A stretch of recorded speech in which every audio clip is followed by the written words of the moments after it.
Hello, and welcome to the Scale Toolkit series, brought to you by the Global Schools Forum.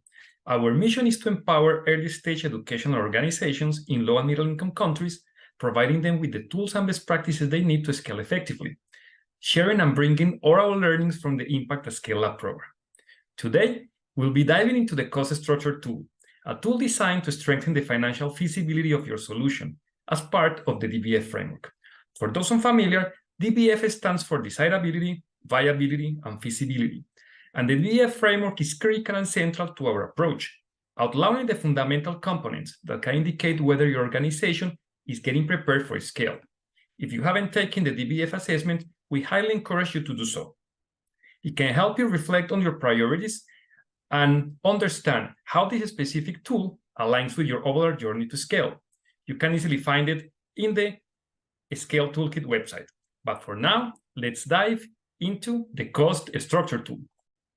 Let's start with some general definitions of the cost structure tool. This tool will help you identify the expenses your organization will have to pay for implementing its innovation. It will also help your organization classify those costs into direct and indirect costs. Direct costs are all those related to the actual delivery and implementation of the innovation, while indirect costs are all those related to other supporting activities of your organization. Finally, the cost structure tool will help you list and validate the assumptions behind the definition and classification of those costs. By doing all this, the cost structure tool can be better understood as a companion in the process of building a sustainable solution based on the continuous validation of its assumption and supporting all the adaptation process. There are several benefits from using the cost structure tool. Your organization will benefit from using the cost structure tool as it can support the process of building a financial strategy that results in a competitive and sustainable solution in the long run. The cost structure tool can also be used to identify the potential risks in the financial area during the implementation and design the mitigation strategies. The tool also provides the evidence base for a more effective decision-making process.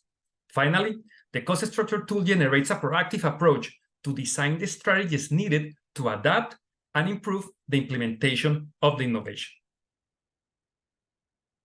To get the full benefit of the cost structure tool, you and your organization can move forward by conducting two main exercises.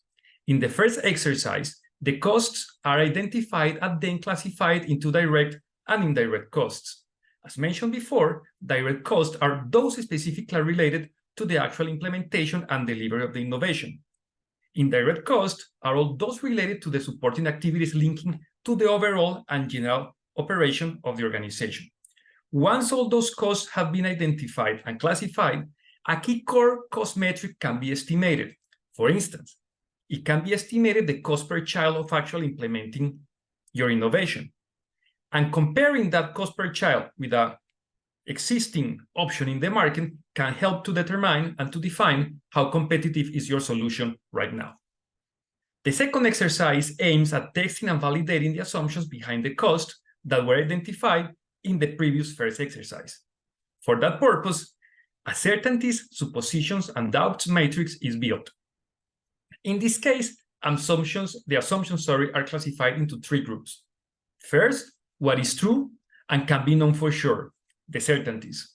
Second, what still needs to be validated, suppositions. And finally, and thirdly, what the organization is not sure about, the doubts. Going over the certainties, the suppositions, and the doubts will encourage the organization to gather more information on this cost and understand if and how changes and adaptations can be integrated. Perhaps the best way to understand the power of the cost structure tool is using a fictional example. Let's assume that an organization, for the sake of exposition called Learning Leap, wants to expand the implementation of a digital learning program in local community centers to enhance numeracy skills in low-income urban areas. Let's see how the cost structure can be used in this example. First, the organization identifies its main direct and indirect costs. As this is a digital learning program in community centers, Learning Leap identifies as its main direct cost what it has to spend on digital devices, what it has to spend on internet data packages, and the payments for the educators at the community centers. The main indirect costs are those related to the supporting activities for the project, such as the administrative staff salaries, the rent of the main offices, and the marketing expenses.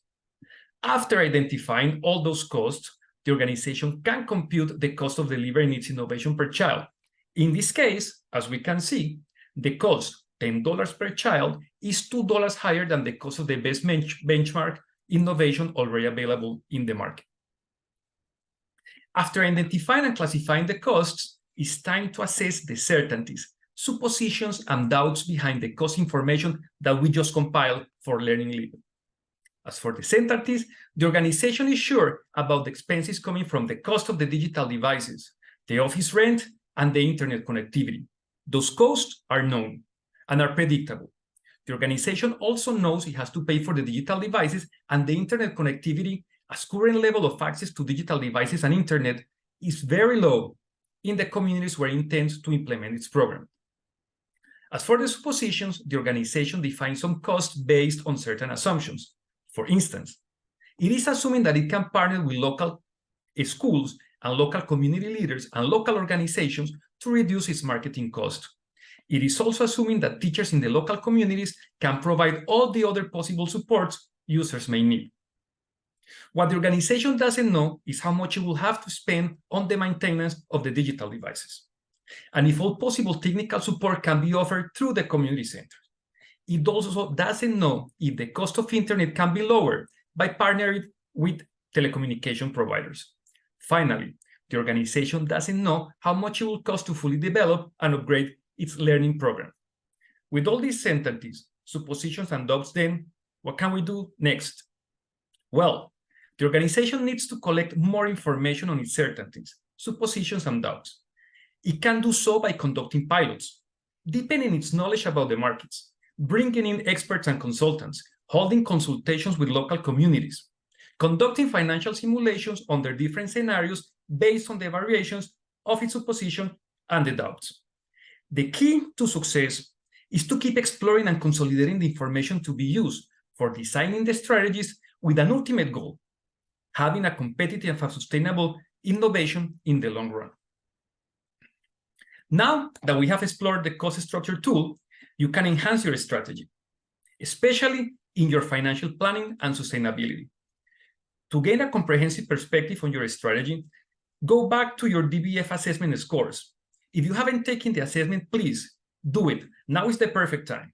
The DBF assessment offers a holistic view, showing you how the tools, like the cost structure tool, align with your broader scaling objectives. The Global School Forum is with you on your journey to scale.